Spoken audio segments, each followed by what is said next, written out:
ইসলামের ইতিহাসে কিছু কিছু ঘটনা আছে যেগুলো পুরো ধারাটাই যেন বদলে দেয়। আজকে আমরা ঠিক এমনই একটা ঘটনা নিয়ে কথা বলবো। আর আমাদের কাছে যে সোর্সটা আছে সেটা একটু অন্যরকম, তাই না? হুম। কোনো ডিটেলস নেই, শুধু একটা প্রশ্ন। প্রশ্নটা হলো, হজরত ওমররা ঠিক কিভাবে ইসলাম গ্রহণ করেছিলেন? আসুন এই প্রশ্নটার গভীরে যাই একটু। কেন শুধু এই প্রশ্নটা? ইসলামের শুরুতে তো অনেকেই ইসলাম কবুল করেছিলেন, কিন্তু স্পেসিফিকলি হজরত ওমরের ইসলাম গ্রহণ নিয়ে এত কথা হয় কেন? কি এমন ছিল তার এই পরিবর্তনে যা যা একে এতটা গুরুত্বপূর্ণ করে তুলেছে? হ্যাঁ, এই প্রশ্নটা আসলেই খুব জরুরি। দেখুন, হজরত ওমর পরে তো অত্যন্ত প্রভাবশালী একজন খলিফা হয়েছিলেন, কিন্তু শুধু সেজন্য নয়, ইসলাম গ্রহণের আগে তার যে অবস্থান ছিল, তার ব্যক্তিত্ব, সেটাও কিন্তু এই ঘটনাকে একটা অন্য মাত্রা দেয়। তিনি তো ছিলেন কুরাইশদের একজন খুবই শক্তিধর প্রভাবশালী লোক, সম্মানিত, আর প্রথম দিকে ইসলামের ঘোর বিরোধী ছিলেন, অন্যতম কঠোর বিরোধী। তো এমন একজন মানুষ তার ওইরকম একটা পরিস্থিতিতে পাল্টে যাওয়া, এটা তো অসাধারণ ব্যাপার বটেই। তার বিষয়টা শুধু একজন ব্যক্তির ধর্মবিশ্বাস পাল্টানোর ব্যাপার ছিল না। এটা ছিল মক্কার যে সামাজিক রাজনৈতিক ক্ষমতার কেন্দ্র, সেখানে একটা বড়সড় নাড়া লাগার মতো ঘটনা। একদিকে ইসলামের যারা বিরোধী তাদের জন্য বিশাল ধাক্কা, আর অন্যদিকে তখনকার হাতে গোনা মুসলিমদের জন্য হয়তো একটা বিরাট পাওয়া। আমাদের সোর্স বিস্তারিত না বললেও এই প্রশ্নটা তুলে ধরেই কিন্তু এর বিশাল তাৎপর্যটা সামনে আনছে। একদম ঠিক। উৎসের এই যে সংক্ষিপ্ততা, শুধু প্রশ্নটা করা, এটা আমাদের অন্যভাবে ভাবাতে পারে। হয়তো ঘটনার কিভাবে অংশটার চেয়ে এর ফলাফল বা তাৎপর্য, এগুলোই বেশি গুরুত্বপূর্ণ ছিল উৎসের কাছে। অথবা এই প্রশ্নটাই যথেষ্ট শক্তিশালী এর ভেতরের নাটকীয়তা, এর গুরুত্ব বোঝানোর জন্য। এটা আমাদের একরকম আমন্ত্রণ জানাচ্ছে সেই সময়ের প্রেক্ষাপটটা নিয়ে ভাবতে। কুরাইশদের ক্ষমতা, মুসলিমদের অবস্থান, আর তার মধ্যে হজরত ওমরের মতো ব্যক্তিত্বের অবস্থান, এগুলো নিয়ে একটু গভীরে চিন্তা করতে। এটা ঠিক। প্রশ্নটা জানার ফলেই যেন আমরা এর পেছনের কারণ আর প্রভাবগুলো নিয়ে আরও বেশি করে ভাবছি। আচ্ছা, এই যে নাটকীয় পরিবর্তনের কথা আসছে, একজন মানুষ যিনি ইসলামের এত ঘোর শত্রু ছিলেন, শোনা যায় তো তিনি নাকি রাসূলের ক্ষতি করার কথাও ভেবেছিলেন। তার এমন আমূল পরিবর্তন, এর পেছনের মূল চালিকা শক্তি কি হতে পারে? উত্তর না দিলেও কৌতূহলটা তো থেকেই যায়। হুম, প্রশ্নটা নিজেই কিন্তু একটা নাটকীয় পরিবর্তনের ইঙ্গিত দিচ্ছে। একজন কট্টর বিরোধী থেকে ইসলামের একজন স্তম্ভ হয়ে ওঠা, এই যে জার্নিটা, এই যাত্রাপথটা কেমন ছিল, সে কৌতূহল তৈরি করে। এটা আমাদের মনে করিয়ে দেয় যে মানুষের ভেতরের যে পরিবর্তনগুলো, সেগুলো অনেক সময় বাইরের ঘটনা বা পরিস্থিতির চেয়েও বেশি শক্তিশালী হতে পারে। যদিও আমাদের কাছে এই মুহূর্তে উৎস থেকে বিস্তারিত বিবরণ নেই, কিন্তু এই জিজ্ঞাসাটাই আমাদের আলোচনার মূল কেন্দ্রবিন্দু। যেহেতু আমরা তাৎপর্যের কথা বলছি আর উৎসও মনে হচ্ছে সেদিকেই ইঙ্গিত করছে, তাহলে এই ঘটনার গুরুত্ব বুঝতে হলে এর যে প্রচলিত বর্ণনাগুলো ইতিহাসে পাওয়া যায় সেগুলোর দিকে একটু তো তাকাতেই হয়। যদিও আমাদের মূল উৎস বিস্তারিত বলছে না, কিন্তু সাধারণত কিভাবে বলা হয় এই ঘটনা, কোন বিষয়গুলো বেশি আলোচিত হয়? ঐতিহাসিক বর্ণনাগুলোতে প্রায়শই কয়েকটা বেশ নাটকীয় ঘটনার উল্লেখ পাওয়া যায়। যেমন একটা খুব পরিচিত বর্ণনায় আছে, তিনি ইসলামের প্রসারে খুব ক্ষুব্ধ ছিলেন এবং রাসূল সাল্লাল্লাহু আলাইহি ওয়াসাল্লামকে হত্যার উদ্দেশ্যেই বেরিয়েছিলেন একদিন। কিন্তু পথে মধ্যে তিনি খবর পান যে তার নিজের বোন ফাতিমা এবং ভগ্নিপতি সাঈদ তারা ইসলাম গ্রহণ করেছেন।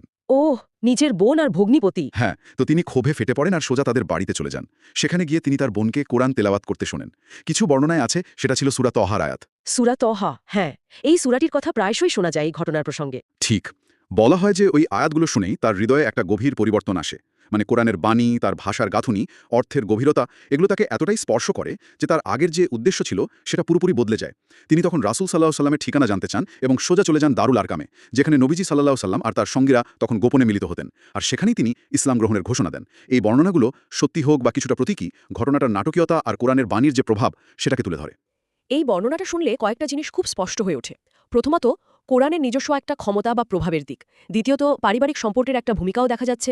আর তৃতীয়ত, হজরত ওমরের নিজের চরিত্রের যে দৃঢ়তা, যখন তিনি কিছু বিশ্বাস করেছেন সেটা প্রকাশ করতে বা সেই অনুযায়ী কাজ করতে দ্বিধা করেননি। শত্রুতার সময়ও আবার পরে ইসলাম গ্রহণের পরেও। এই বিষয়গুলো ঘটনাটাকে আরও বহুমাত্রিক করে তোলে। এটা শুধু রাজনীতিক বা সামাজিক পরিবর্তন নয়, একটা গভীর আধ্যাত্মিক রূপান্তরও বটে। ঠিক তাই। বিশেষ করে সূরা তহার যে আয়াতগুলোর কথা বলা হয়েছে, সেগুলোর বিষয়বস্তু আল্লাহর একত্ববাদ, রাসূলের রিসালাত, পরকালের কথা, আর তার সাথে ভাষার যে লালিত্য, যে গাম্ভীর্য, তৎকালীন আরবের মানুষের মনে, বিশেষ করে যারা কাব্যের সমজদার ছিলেন, তাদের মনে গভীর প্রভাব ফেলার মতোই ছিল। হযরত ওমরের মতো একজন প্রখর ব্যক্তিত্বের ওপর এর প্রভাব পড়াটা তাই বেশ বিশ্বাসযোগ্য মনে হয়। এই ঘটনাটা আসলে বার্তার যে অন্তর্নিহিত শক্তি, সেদিকেই ইঙ্গিত করে, যা কিনা তরবারির চেয়েও বেশি শক্তিশালী হতে পারে। তাহলে এই নাটকীয় পরিবর্তনের পর ঠিক কী ঘটল? মক্কার পরিবেশ কি সঙ্গে সঙ্গেই পাল্টে গেল? মুসলিমদের মধ্যে প্রতিক্রিয়া কেমন ছিল? আর কুরাইশ সমাজে নিশ্চয়ই দুই পক্ষের অনুভূতি ছিল একেবারেই বিপরীত। অবশ্যই বিপরীত ছিল। মুসলিম শিবিরে তো ছিল অভূতপূর্ব আনন্দ, স্বস্তি আর একটা নতুন শক্তির সঞ্চার। এতদিন যারা একটু গোপনে বা হয়তো কিছুটা ভয়ে ভয়ে ইসলাম পালন করছিলেন, হজরত ওমরের মতো একজন শক্তিমান, সামাজিকভাবে প্রতিষ্ঠিত ব্যক্তি যখন যোগ দিলেন, তারা যেন নতুন করে সাহস পেলেন। বলা হয় তার ইসলাম গ্রহণের পরেই মুসলিমরা প্রথমবারের মতো কাবা চত্বরে প্রকাশ্যে নামাজ পড়ার সাহস পেয়েছিলেন। তাই নাকি? জি, প্রকাশ্যে কাবা চত্বরে। হ্যাঁ। এটা তাদের জন্য একটা বিশাল মনস্তাত্ত্বিক বিজয় ছিল। আর কুরাইশদের শিবিরে তাদের প্রতিক্রিয়া? কুরাইশ নেতৃত্ব তো প্রচণ্ড ধাক্কা খেয়েছিল। মানে ভাবুন একবার, তাদের অন্যতম সেরা যোদ্ধা, একজন বিচক্ষণ নেতা, আবার ইসলামের কট্টর বিরোধী, তেমন একজন যখন বিপক্ষ শিবিরে যোগ দেয়, তখন তারা শুধু যে ক্ষুব্ধ হয়েছিল তা নয়, রীতিমতো শঙ্কিত হয়ে পড়েছিল। এটা ছিল তাদের চোখে ইসলামের যে শক্তি বাড়ছে তার একটা অকাট্য প্রমাণ। তারা বুঝতে পারছিল এই নতুন আন্দোলনকে আর শুধু দুর্বল বা কিছু প্রান্তিক মানুষের ধর্ম বলে উড়িয়ে দেওয়া যাবে না। এটা তাদের ক্ষমতার যে ভিত, সেটাকেও নাড়িয়ে দিয়েছিল। তার মানে এই ঘটনাটা আসলে শুধু একজন ব্যক্তির যোগদান ছিল না, এটা ছিল মুসলিমদের সামাজিক পরিচয়ের একটা উত্তরণ। তারা আর শুধু দুর্বল, লুকিয়ে থাকা একটা গোষ্ঠী নয়, বরং মক্কার ক্ষমতার কেন্দ্রেও নাড়া দিতে সক্ষম একটা শক্তি হিসাবে আত্মপ্রকাশ করছিল। আর হজরত ওমরের যোগদান এই প্রক্রিয়াটাকে অনেক গতি দিয়েছিল নিশ্চয়ই। নিঃসন্দেহে এর প্রভাব ছিল খুবই সুদূরপ্রসারী। এটা শুধু তৎকালীন মক্কার যে সমীকরণ সেটাই পাল্টে দেয়নি, বরং পরবর্তীতে ইসলামের রাষ্ট্রীয় কাঠামো গঠন আর এর বিস্তারের ক্ষেত্রে হজরত ওমরের যে বিশাল ভূমিকা আমরা দেখি, তার ভিত্তিও হয়তো এখানেই তৈরি হয়েছিল। তার যে দৃঢ়তা, ন্যায়পরায়ণতা, সাংগঠনিক দক্ষতা, এই সবকিছুই পরবর্তীতে ইসলামের সেবায় তিনি কাজে লাগিয়েছিলেন। তার ইসলাম গ্রহণকে তাই ইসলামের ইতিহাসের অন্যতম গুরুত্বপূর্ণ একটা সন্ধিক্ষণ বা টার্নিং পয়েন্ট হিসেবে দেখা হয়। আর এই কারণেই হয়তো আমাদের উৎসটি বিস্তারিত বিবরণের চেয়ে শুধু প্রশ্নটিই করে থেমে গেছে। কারণ এই ফলাফল, এই দীর্ঘমেয়াদী প্রভাব, এই যে মোড় ঘোরানো তাৎপর্য, এটাই হয়তো সবচেয়ে গুরুত্বপূর্ণ অংশ। ঘটনার ভেতরের নাটকীয়তার চেয়েও এর ফলাফলটা বেশি অর্থবহ ছিল ইতিহাসের জন্য। এটা একটা খুব সম্ভাব্য ব্যাখ্যা। অনেক সময় মনে হয় পরিবর্তনটা খুব আকস্মিক, কিন্তু হয়তো তার চরিত্রের ভেতরেই এমন কিছু বৈশিষ্ট্য ছিল, যেমন সত্যের প্রতি এক ধরনের নিষ্ঠা বা কমিটমেন্ট, অন্যায়ের বিরুদ্ধে একটা দৃঢ় অবস্থান, স্পষ্টবাদিতা। এগুলো হয়তো আগে থেকেই ছিল। হয়তো তিনি তৎকালীন মক্কার যে পৌত্তলিক সমাজ, তার অবিচার বা অসারতা নিয়ে ভেতরে ভেতরে অসন্তুষ্ট ছিলেন, আর ইসলামের বাণী হয়তো তার সেই অন্তর্নিহিত সত্য অনুসন্ধানের যে আকাঙ্ক্ষা, সেটাকেই জাগিয়ে তুলেছিল, একটা সঠিক পথ দেখিয়েছিল। এটা একটা দারুণ ভাবনা। মানে পরিবর্তনটা শুধু বাইরের কোনো ঘটনার ফল নয়, ভেতরের একটা প্রস্তুতিরও ফসল হতে পারে। একজন মানুষের ভেতরের পরিবর্তন, তার বিশ্বাস আর সিদ্ধান্তের শক্তি যে ইতিহাসকে এইভাবে প্রভাবিত করতে পারে, এটা ভাবলেই অবাক লাগে।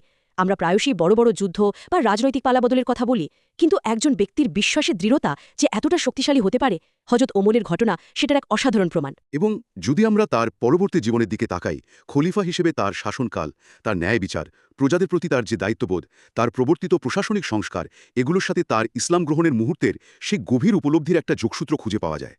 মনে হয় যেন সেই মুহূর্তের পরিবর্তনটা শুধু তার ধর্মীয় পরিচয়টাই বদলে দেয়নি, বরং তার পুরো সত্তাকে একটা নতুন আদর্শে রূপান্তরিত করেছিল। তার ভেতরের শক্তি আর গুণাবলী ইসলামের আলোয় যেন এক নতুন মাত্রা পেয়েছিল। তার মানে উৎসের এই আপাত সরল প্রশ্ন, হজরত উমর রাদিয়াল্লাহু তাআলাহু যেভাবে মুসলিম হলেন তা আলোচনা করুন, এটা আসলে আমাদের ইসলামের ইতিহাসের এক গভীর সমুদ্রে ডুব দিতে বলছে। এটা আমাদের আমন্ত্রণ জানাচ্ছে একজন নেতার উত্থানকে পর্যবেক্ষণ করতে, বিশ্বাসের শক্তিকে অনুভব করতে, আর বুঝতে যে কিভাবে একজন ব্যক্তির রূপান্তর একটা পুরো জনগোষ্ঠীর ভাগ্যকে প্রভাবিত করতে পারে। একেবারে এখানে বিশেষভাবে লক্ষ্য করার মতো বিষয় হলো কিভাবে একটা প্রশ্ন, যার উত্তর হয়তো অনেকেরই জানা, তা সত্ত্বেও বারবার প্রাসঙ্গিক হয়ে ওঠে।